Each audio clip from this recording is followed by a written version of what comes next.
जिलाधिकारी नवनीत सिंह चहल और वरिष्ठ पुलिस अधीक्षक डॉक्टर गौरव ग्रोवर ने मतगणना स्थल का दौरा किया। वहां की व्यवस्थाओं का गंभीरता के साथ निरीक्षण किया।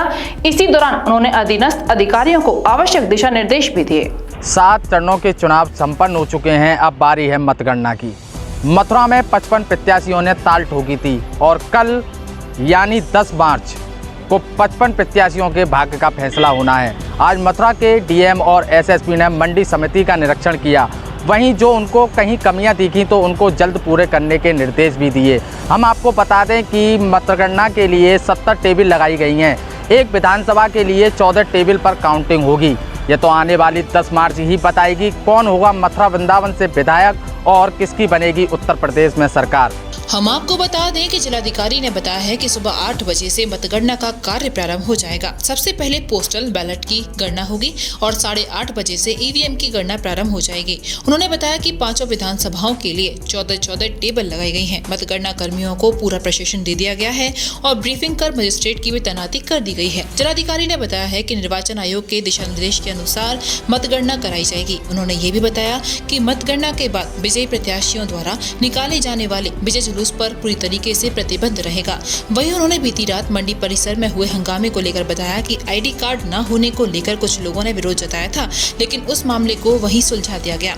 वरिष्ठ पुलिस अधीक्षक डॉक्टर गौरव ग्रोवर ने सुरक्षा व्यवस्था को लेकर बताया कि सिविल पुलिस के अलावा पीएससी और सेंट्रल पैरामिलिट्री फोर्स पर्याप्त मात्रा में मंडी परिसर में तैनात कर दी गई है। उन्होंने सभी राजनीतिक दलों और उनके समर्थकों से अपील करते हुए कहा कि जिस तरह से समूचे जनपद में शांतिपूर्ण ढंग से मतदान संपन्न कराया, उसी तरह मतगणना भी शांतिपूर्ण ढंग से संपन्न कराने में पुलिस प्रशासन का सहयोग करें। इसी के साथ उन्होंने गड़बड़ी फैलाने वाले लोगों को चेतावनी देते हुए कहा कि पूरे क्षेत्र में धारा 144 है और जनपद में अलर्ट जारी कर दिया गया है।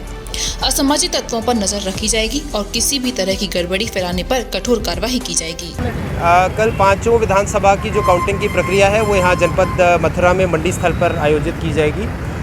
यहाँ पर कल सुबह 8 बजे से सबसे पहले पोस्टल बैलेट की काउंटिंग शुरू होगी और 8:30 बजे के बाद ईवीएम्स की काउंटिंग शुरू होगी। प्रत्येक विधानसभा कॉन्स्टिट्यूंसी में 14 टेबल्स जो ईवीएम काउंटिंग के हैं वो लगाए गए हैं। तो 14 टेबल्स का एक राउंड रहेगा और जैसे जैसे राउंड्स कंप्लीट होते जाएंगे वो सूचना जो है वो साझा की जाएगी और जो हमारे प्रत्याशी हैं उन सभी प्रत्याशियों के काउंटिंग एजेंट्स बना दिए गए हैं। वो सभी लोग वहाँ पर मौजूद रहेंगे। साथ ही साथ कैंडिडेट्स और उनके इलेक्शन एजेंट मौजूद रहेंगे। उनकी उपस्थिति में मतगणना जो है जनपद के द्वारा सभी जो हमारे कार्मिक हैं जो रैंडमाइज्ड हैं उनके द्वारा पारदर्शी और निष्पक्ष तरीके से कल कराई जाएगी।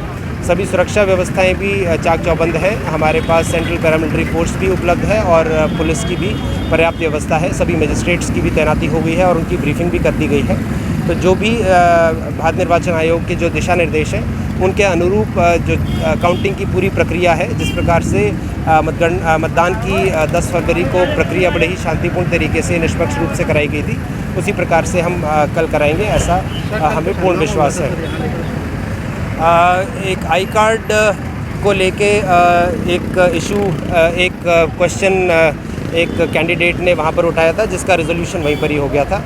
तो कोई किस प्रकार की कोई असमंजस की स्थिति नहीं है। सर, कल जुलूस को लेकर क्या रहेगा? जुलूस जिस तरह से निकलना विजय जुलूस जो है वो प्रतिबंधित है और इस संबंध में जो आवश्यक दिशा निर्देश हैं, जानकारियां हैं, वो सभी कैंडिडेट्स पॉलिटिकल पार्टीज़ को, साथ ही साथ जो हमारे मजिस्ट्रेट पुलिस अधिकारीगण हैं उन सभी को दे दी गई। देखिए, उत्तर प्रदेश विधानसभा चुनाव 2022 के उपलक्ष्य में कल 10 मार्च को जनपद मथुरा की सभी 5 विधानसभा सीट्स की मतगणना की प्रक्रिया यहाँ मंडी परिसर थाना हाईवे क्षेत्र में संपन्न होनी है, जिसकी सुरक्षा व्यवस्था के लिए आज हमारे और डीएम साहब द्वारा सभी अधिकारियों और पुलिसकर्मियों की यहाँ पर ब्रीफिंग की गई है। सिविल पुलिस के साथ साथ पीएसी, सेंट्रल पैरामिलिट्री फोर्सेस यहाँ पर डिप्लॉयड रहेंगी। जो हमारे सभी जनरल ऑब्जर्वर्स हैं उनके पर्यवेक्षण में ये पूरी प्रक्रिया संपन्न होगी। इस पूरे एरिया को सीसीटीवी कैमरा से कवर किया गया है।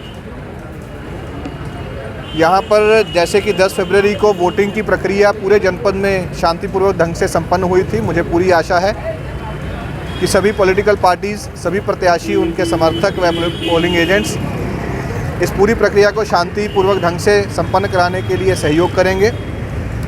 साथ ही साथ ऐसे लोगों के लिए भी विशेष हिदायत है जो किसी प्रकार की गड़बड़ी फैलाना चाहते हैं, अराजकता या माहौल बिगाड़ने का प्रयास करना की सोचेंगे, उसके ऊपर भी बहुत कठोर कार्रवाई की जाएगी। इस पूरे क्षेत्र में धारा 144 लागू है। जहाँ पर भी 5 से अधिक व्यक्ति किसी एक उद्देश्य के साथ यहाँ पर इकट्ठा होंगे तो उनके ऊपर भी वैधानिक कार्रवाई की जाएगी। इसके साथ साथ पूरे जनपद को भी अलर्ट पर रखा गया है।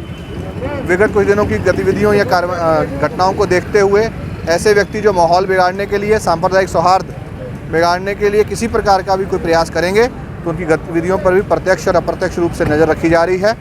इस बार बहुत कठोर कार्रवाई ऐसे व्यक्तियों पर की जाएगी और इस पूरी प्रक्रिया को शांतिपूर्वक ढंग से संपन्न कराने के लिए हर प्रयास किया जाएगा। इसके लिए क्या निर्देश दिए हैं? हाँ जी, विजय जुलूस को लेकर देखिए, विजय जुलूस जो इलेक्शन कमीशन ऑफ इंडिया है उनके निर्देशों के अनुसार किसी भी विजय जुलूस की कोई भी परमिशन नहीं दी गई है। ये पूर्णतः प्रतिबंधित है और इसकी जानकारी सभी प्रत्याशियों और पॉलिटिकल पार्टीज को दे दी गई है। इसको कतई अलाउ नहीं किया जाएगा। विश्व स्तरीय चिकित्सा सुविधाओं से युक्त JP diagnostics radiology and pathology centre Mathura का पहला complete radiology and pathology diagnostic facility से सुसज्जित।